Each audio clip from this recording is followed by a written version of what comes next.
जय श्री कृष्ण मित्रों। जब भगवान श्री कृष्ण ने पांडवों के लिए इंद्रप्रस्थ बनवाया था, तब उसी इंद्रप्रस्थ के उद्घाटन समारोह और युधिष्ठिर के राज्य तिलक पर सभी बड़े बड़े योद्धाओं का आमंत्रित किया जाता है। आमंत्रण पर आए सभी राजा इंद्रप्रस्थ की सभा में विराजमान हो जाते हैं। तभी वहाँ उपस्थित राजा अग्र पूजा के लिए किसी विशेष व महान व्यक्ति के बारे में चर्चा करते हैं। तभी वहाँ उपस्थित पितामह भीष्म अग्र पूजा हेतु कृष्ण का नाम सुझाते हैं। अग्र पूजा अर्थात किसी भी शुभ कार्य करने से पूर्व उसका आशीर्वाद लेना आवश्यक होता है, जो सर्वश्रेष्ठ हो। पितामह भीष्म के सुझाव पर सभी राजा सहमति देते हैं और अग्र पूजा के लिए द्वारिकाधीश श्री कृष्ण को सभा में बुलाया जाता है और उनका स्वागत किया जाता है।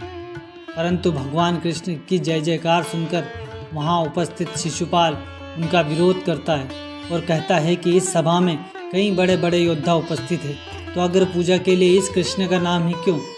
मैं शिशुपाल इस कृष्ण की अग्र पूजा का विरोध करता हूँ। इसमें ऐसा कोई गुण नहीं जिससे इसकी अग्र पूजा की जाए। यह तो भगोड़ा है, जरासंध को पीठ दिखाकर वहाँ से भाग गया था।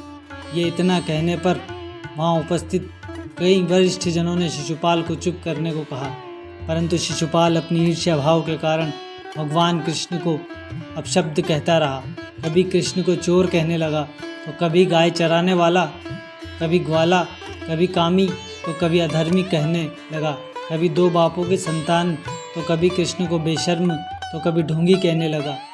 शिशुपाल की बातों पर वहाँ उपस्थित पांडव भी उस पर क्रोधित होने लगे, परंतु शिशुपाल के मुख से कृष्ण के प्रति अपशब्द निकलते ही जा रहे थे।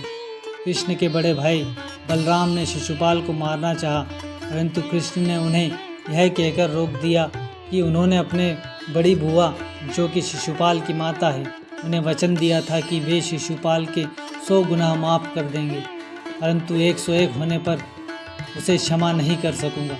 इसीलिए हे दाऊ भैया, आप निश्चिंत रहे, जैसे ही शिशुपाल की 100 गालियाँ पूरी हो जाएंगी, मैं स्वयं उसे मृत्युदंड दूंगा। यह कहते हुए भगवान कृष्ण अपने सिंहासन तक पहुँचते हैं। उधर शिशुपाल लगातार कृष्ण को गालियाँ दे रहा था, परंतु जैसे ही गालियों की संख्या 100 तक पहुँच जाती है, भगवान कृष्ण शिशुपाल को अंतिम चेतावनी देते हुए कहते हैं कि यदि शिशुपाल तुमने एक और शब्द कहा तो यह तुम्हारा अंतिम शब्द होगा।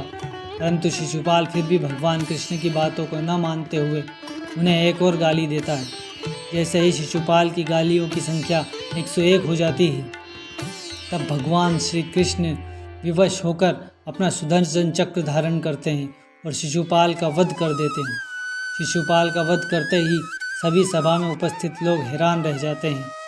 वास्तव में शिशुपाल कोई और नहीं बल्कि वैकुंठ निवासी श्री हरि विष्णु के प्रिय पार्षद थे, जो श्रापवश इस मृत्युलोक में जन्मे थे। अपने तीनों जन्म पूरे करने के पश्चात भगवान कृष्ण के द्वारा ही शिशुपाल को मुक्ति प्राप्त होती है और स्वयं वैकुंठ धाम में शिशुपाल को लेने के लिए दिव्य विमान आता है। परंतु शिशुपाल बने पार्षद को कुछ भी नहीं याद रहता कि वो क्यों और क्या कर रहे थे। प्रभु का आदेश पाकर पार्षद उस दिव्य विमान में बैठकर वैकुंठ चले जाते हैं। तो मित्रों, यही थी शिशुपाल वध की कथा। धन्यवाद। जय श्री कृष्ण।